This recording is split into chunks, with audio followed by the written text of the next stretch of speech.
Subscribe करें YouTube channel exam tricky को और बेल आइकन को प्रेस करें जिससे कि लेटेस्ट वीडियोस की नोटिफिकेशन आपको समय से मिले। नमस्कार दोस्तों, बहुत बहुत स्वागत है आपका आपके अपने यूट्यूब चैनल एग्ज़ाम ट्रिकी में। दोस्तों आज का जो हमारा वीडियो है मोस्ट इम्पॉर्टेंट वीडियो हम कह सकते हैं कि 5 से 10 नंबर का आपका टॉपिक यहाँ से कुछ ना कुछ पूछा जाएगा और कभी कभी 2 नंबर में भी पूछ देता है कि शिक्षा की परिभाषा लिखिए। तब आपको शिक्षा की परिभाषा लिखनी पड़ेगी और महत्वपूर्ण है कि शिक्षा की परिभाषा, मुख्य क्षेत्र और अर्थ के बारे में हम जानें और इस वीडियो के अंतर्गत हम यही चर्चा करेंगे। तो दोस्तों जितने भी अभ्यर्थी DEd, special education, intellectual disability, hearing impairment, visual impairment, CP और आपका autism spectrum disorder, multiple disorder, सभी के लिए यह जो टॉपिक है वो कॉमन है, क्योंकि यह टॉपिक आपका यूनिट 1.1 का है। और किस पेपर का है? पेपर नंबर दोस्तों 7 का है, जिसका नाम है education in the emerging Indian society and school administration. तो दोस्तों यहां से यह टॉपिक लिया गया है और मोस्ट इंपॉर्टेंट टॉपिक है, क्योंकि आपको हमारे चैनल पर इंपॉर्टेंट चीजें ही पहले बताई जाती हैं।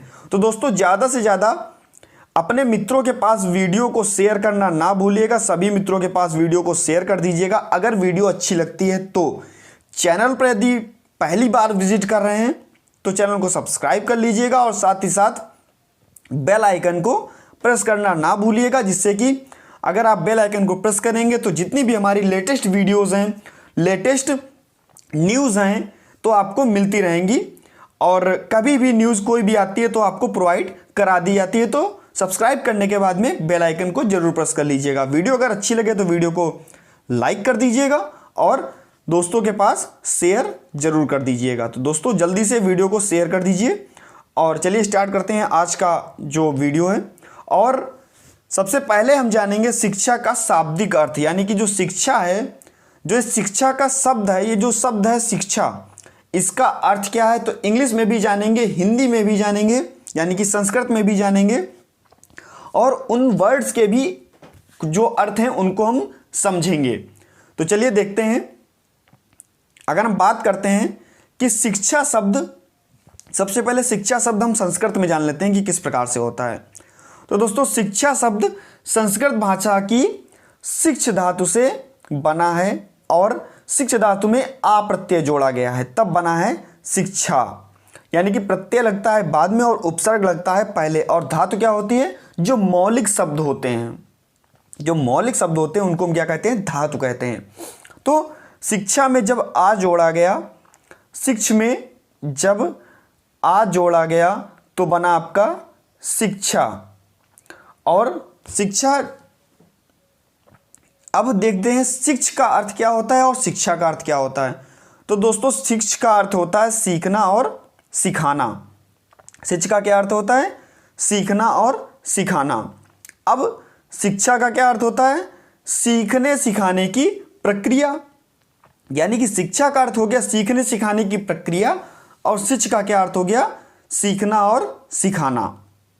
तो इस प्रकार से आगे देखते हैं। अब हम ये भी कह सकते हैं कि जो हमारा विद्यालय, परिवार, घर, बाहर, जहां पर भी हम कुछ भी सीखते हैं तो वो सब क्या?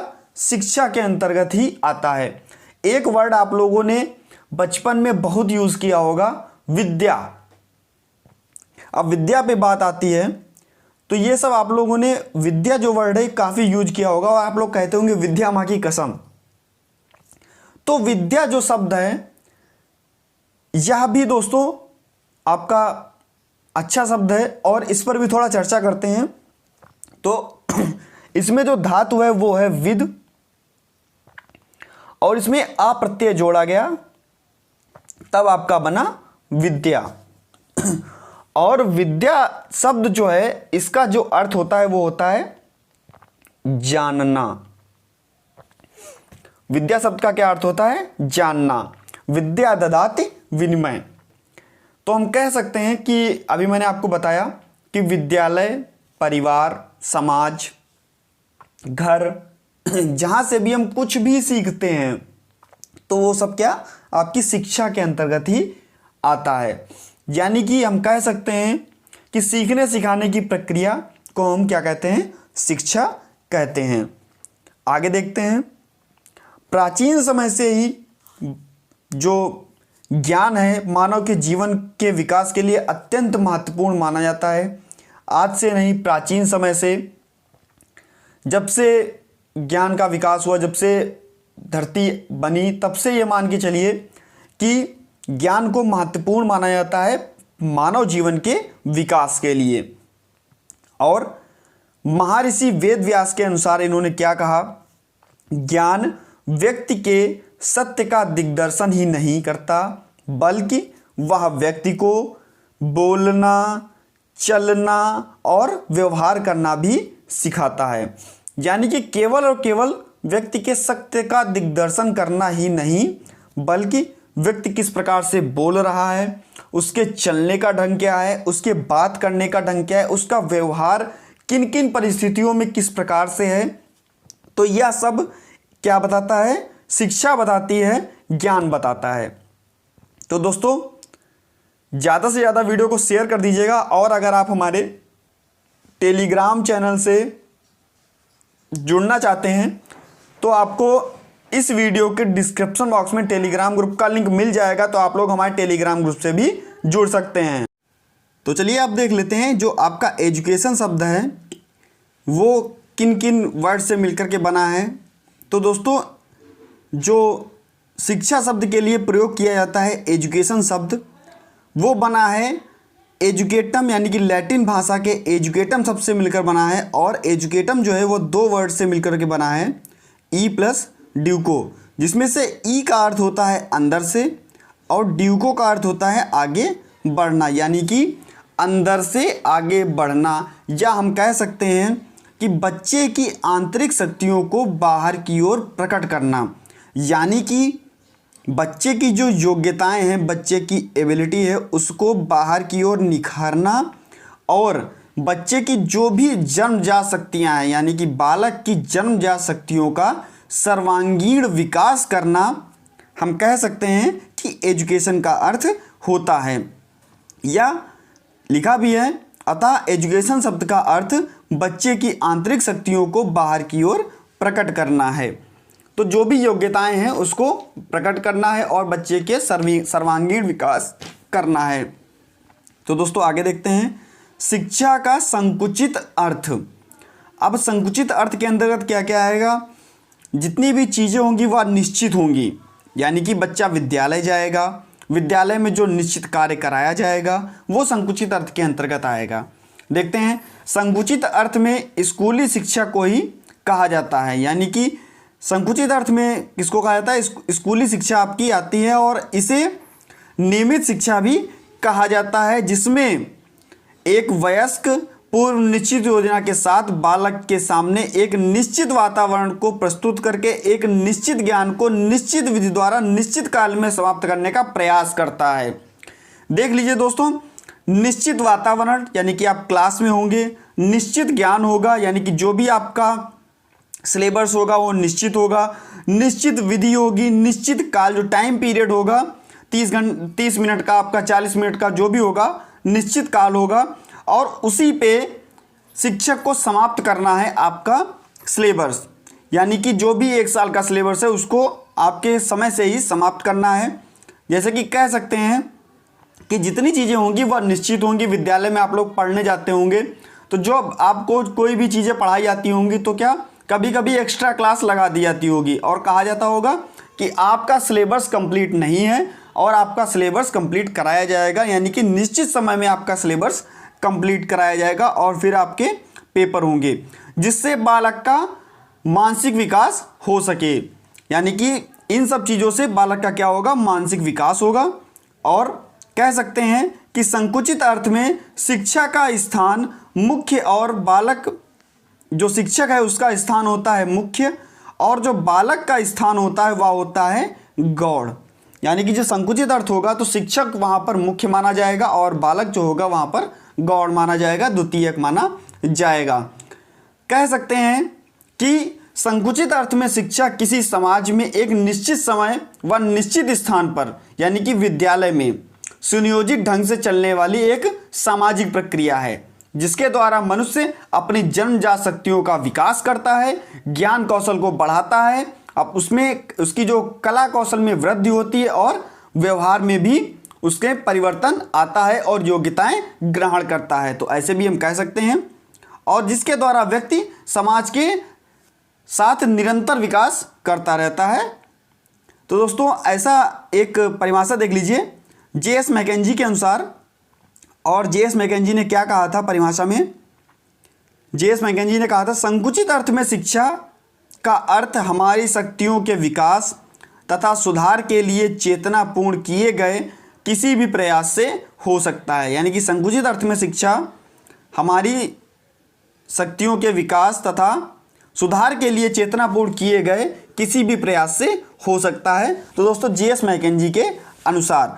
नेक्स्ट आपका शिक्षा का व्यापक अर्थ। अभी तक आप लोगों ने पढ़ा शिक्षा का संकुचित अर्थ, अब आप पढ़ेंगे शिक्षा का व्यापक अर्थ। तो दोस्तों शिक्षा के व्यापक अर्थ के अंतर्गत क्या होता है देखते हैं। व्यापक दृष्टि से शिक्षा का अर्थ बालक के उन सभी अनुभवों से है जिसका प्रभाव उसके जन्म से लेकर मृत्यु तक पड़ता है। यानी कि हम कह सकते हैं कि प्रत्येक प्राणी जन्म के बाद पहला पाठ जो है अपनी माँ से सीखता है और उसके बाद में वह अपने घरेलू वातावरण में सीखता है, उसके बाद में जो आसपास का पर्यावरण है उसमें जाकर के सीखता है। तो धीरे धीरे मृत्यु तक कुछ ना कुछ सीखता ही रहता है। व्यापक का अर्थ ये है कि हम जो अपने आसपास की चीज़ें घर से लेकर के वातावरण से लेकर के और कहीं से भी हम कुछ भी सीखते हैं तो वो व्यापक अर्थ के अंतर्गत आ जाता है। शिक्षा व अनियंत्रित वातावरण है, अनियंत्रित वातावरण है जिसमें रहते हुए बालक अपनी प्रकृति के अनुसार स्वतंत्रता पूर्वक विभिन्न प्रकार के अनुभव प्राप्त करता है व विकसित करता है।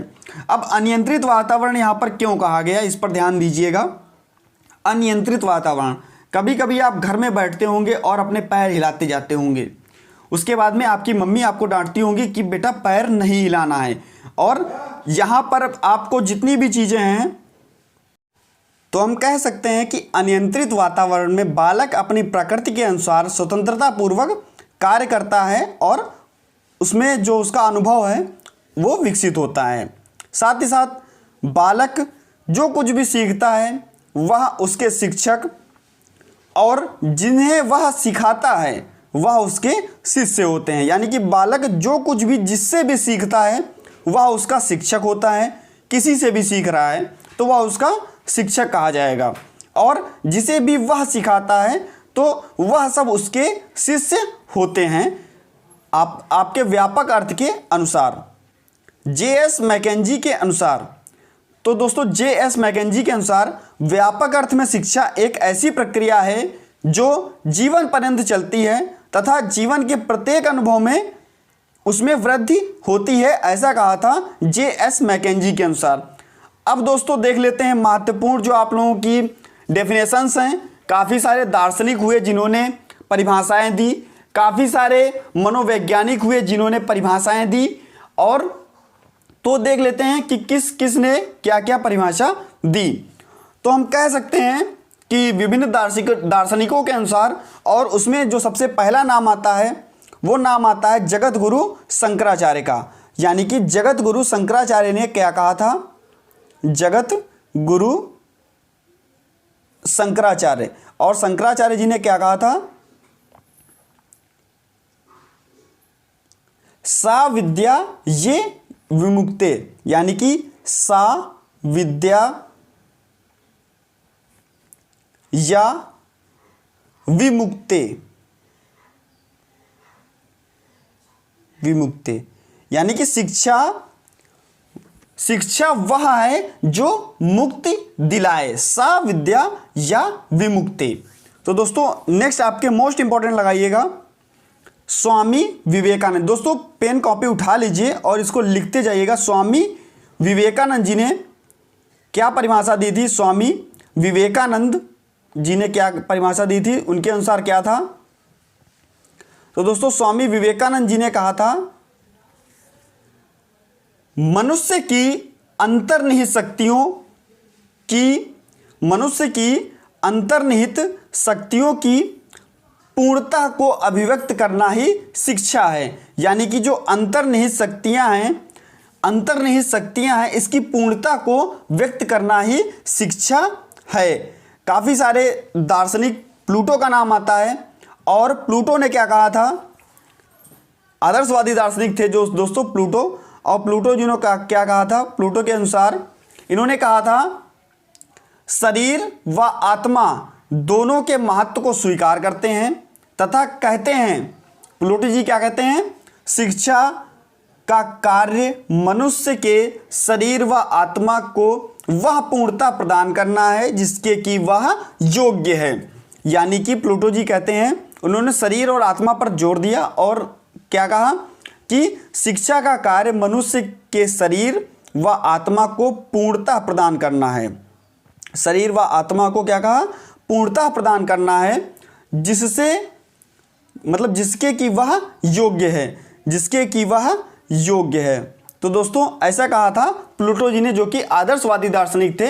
ये आपकी परिभाषा हो सकती है, इंपॉर्टेंट लगाइएगा।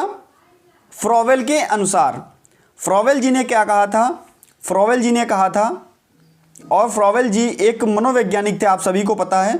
फ्रॉवेल जी ने शिक्षा के बारे में क्या कहा, शिक्षा वह प्रक्रिया है, शिक्षा वह प्रक्रिया है जिसके द्वारा बालक अपनी आंतरिक शक्तियों को बाहर की ओर प्रकट करता है, जिसके द्वारा बालक अपनी आंतरिक शक्तियों को बाहर की ओर प्रकट करता है। अब हम देख लेते हैं शिक्षा के क्षेत्र, और शिक्षा के क्षेत्र पर बात होगी तो किस प्रकार से 11 क्षेत्र हैं लगभग में यहाँ पर। शिक्षा मनोविज्ञान, शिक्षा मनोविज्ञान के अंतर्गत आप सभी को पता है, इसके अंतर्गत जितने भी मनोविज्ञान के संबंधों को विश्लेषण किया जाता है, और इससे यह पता चलता है, यानी कि इस विश्लेषण से यह पता चलता है कि शैक्षिक समस्या का समाधान मनोवैज्ञानिक दृष्टिकोण से किया गया है या नहीं। तो ये आपका शिक्षा मनोविज्ञान के अंतर्गत आता है, यानी कि सकारात्मक दृष्टिकोण अपनाया जाता है जिससे कि मनुष्य उसके योग्य बनाया जा सके मनुष्य को। दूसरा आपका है शिक्षा दर्शन। दोस्तों शिक्षा दर्शन के अंतर्गत क्या आता है, शिक्षा दर्शन वह अनुशासन है जिसमें शैक्षिक समस्याओं का समाधान करते हुए दार्शनिक विचारों का प्रयोग करके सिखाया जाता है। यानी कि जो दार्शनिक विचार हैं, शैक्षिक समस्याओं का समाधान किया जाता है और दार्शनिक विचारों का प्रयोग करके सिखाया जाता है। शिक्षा का निर्देशन, तीसरा आपका जो हेडिंग है शिक्षा का निर्देशन। शिक्षा के निर्देशन में क्या है, शिक्षा का निर्देशन नितांत आवश्यक होता है, और यह किस लिए आवश्यक होता है, इसके द्वारा शिक्षा के क्षेत्र में विद्यालय पाठ्यक्रम विषय वस्तु में जो सहायता मिलती है उसे विषय वस्तु प्रस्तुतिकरण में सहायता दी जाती है और उसका निर्देशन भी किया जाता है। तो शिक्षा का निर्देशन इस प्रकार से आपका होता है। नेक्स्ट आपका शिक्षा का सांख्यिकीय मूल्यांकन। शिक्षा का सांख्यिकीय मूल्यांकन, दोस्तों इसके अंतर्गत क्या होता है, छात्रों का मूल्यांकन करके पुस्तिकाओं के द्वारा संख्या के माध्यम से विश्लेषणात्मक अध्ययन करके उसे भूतकाल से तुलना करके वर्तमान में उसका किया जाता है। यानी कि जो भी घटित हो चुका है उसको वर्तमान में हम प्रस्तुत करेंगे प्रश्न पुस्तिकाओं के द्वारा मूल्यांकन करके। तो दोस्तों समझ गए होंगे आप। नेक्स्ट आपका शिक्षा शास्त्रियों की विचारधारा। अब शिक्षा शास्त्रियों की विचारधारा क्या है क्षेत्र के अंतर्गत, तो दोस्तों यह विचारधारा महात्मा गांधी जी ने कहा था कि शिक्षा, महात्मा गांधी जी के अनुसार था, गांधी जी के अनुसार इन्होंने क्या कहा था, इन्होंने भी डेफिनेशन दी थी यहाँ पर, और गांधी जी के अनुसार क्या था, शिक्षा से मेरा तात्पर्य उस प्रक्रिया से है जो बालक के, अब देखिएगा इन्होंने 3 चीज़ों पर बात की थी, जो बालक के शरीर मन व आत्मा, शरीर मन व आत्मा के रूपों का सर्वांगीण विकास कर सके। यानी गांधी जी के अनुसार क्या था, शिक्षा से उनका तात्पर्य यह था कि शिक्षा वह प्रक्रिया है जो बालक के शरीर का, मन का और आत्मा का सर्वांगीण विकास कर सके। यह थी शिक्षा शास्त्री के अनुसार विचारधारा। नेक्स्ट आपका भारतीय शिक्षा का इतिहास। भारतीय शिक्षा के इतिहास के अंतर्गत क्या था, अब इसको देख लेते हैं। इसके माध्यम से शिक्षा के क्षेत्र में घटित पूर्व की घटनाओं का प्रमाण मिलता है, यानी कि जितनी चीज़ें घटित हो चुकी हैं वैदिक काल से लेकर के वर्तमान तक सारी चीज़ें शिक्षा के इतिहास में आप देखने को आपको मिलती है भारतीय शिक्षा के इतिहास में। नेक्स्ट आपका शिक्षा की तुलनात्मक शिक्षण प्रणाली। शिक्षा की तुलनात्मक शिक्षण प्रणाली, तो दोस्तों इसके अंतर्गत क्या होगा, इसके अंतर्गत विभिन्न देशों में अपनाई गई शिक्षण प्रणालियों का तथा उसके गुण व दोषों का पता लगाया जाता है। किस देश की शिक्षण प्रणाली में क्या कमी है इस पर भी ध्यान दिया जाता है और किन चीज़ों के द्वारा सुधार किया जा सकता है और क्या कुछ इसमें मॉडिफिकेशन किया जाता है। यह तुलनात्मक प्रणाली के अंतर्गत आता है, जैसे कि अपने भारत की तुलना दूसरे देश से करके, या जैसे हम किसी शहर में रह रहे हैं तो उसकी तुलना दूसरे शहर से करके। तो ये सब आती है तुलनात्मक प्रणाली के अंतर्गत। क्या क्या हम उसमें मॉडिफिकेशन कर सकते हैं, क्या क्या सुधार किया जा सकता है और किस प्रकार से बच्चों को पढ़ाया जा सकता है, बालक का सर्वांगीण विकास किया जा सकता है। यानी कि गांधी जी जैसे कहते थे कि शरीर, मन और आत्मा के रूपों का सर्वांगीण विकास हो सके बच्चों का। तो देखते हैं प्रयोगात्मक शिक्षा।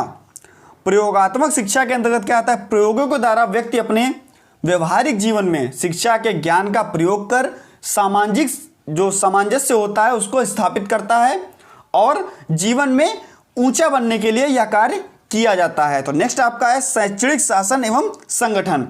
शैक्षणिक शासन एवं संगठन के अंतर्गत जो प्रशासन का उल्लेख किया जाता है और प्रणालियों के द्वारा इसका उल्लेख किया जाता है। जो भी नीतियां बनाई जाती हैं वो नीतियों के द्वारा ही कार्य किया जाता है, जबकि संगठन उन नीतियों का पालन करती है जिस प्रकार से शिक्षा प्रशासन के व्यवस्था व संगठन की भूमिका महत्वपूर्ण होती है। नेक्स्ट आपका शैक्षणिक समाज शास्त्र। अब शैक्षणिक समाज शास्त्र के अंतर्गत क्या होगा, यह आपका क्षेत्र है 10वां। इसके अंतर्गत क्या होगा, शिक्षा के द्वारा समाज में व्याप्त विभिन्न कुरीतियां, कुप्रथाएं, अंधविश्वास का अध्ययन इसके द्वारा किया जाता है और जिससे कि समाज शास्त्र में इसको करते हुए कुछ कुप्रथाएं होती हैं उसको दूर करने का प्रयास किया जाता है शैक्षिक समाज शास्त्र के अंतर्गत। यानी कि जितनी भी आपकी कुप्रथाएं हैं, कुरीतियां हैं, अंधविश्वास हैं, इसका अध्ययन किया जाता है और उनका दूर करने का प्रयास किया जाता है शैक्षणिक समाजशास्त्र के दौरान। नेक्स्ट आपका और लास्ट है शिक्षण कला। दोस्तों ज़्यादा से ज़्यादा वीडियो को शेयर कर दीजिएगा अपने सभी अभ्यर्थियों के पास। तो देखते हैं शिक्षण कला के अंतर्गत शिक्षण कार्य संपादित करते समय शिक्षण सिद्धांतों का प्रयोग करना तथा कौन सी शिक्षण विधि छात्रों को सीखने के लिए मदद मिलेगी इसका उपयोग करना, इसे कला के द्वारा ही संभव बनाया जा सकता है। तो ये आपका दोस्तों आज का जो टॉपिक था वो लगभग समाप्त होता है।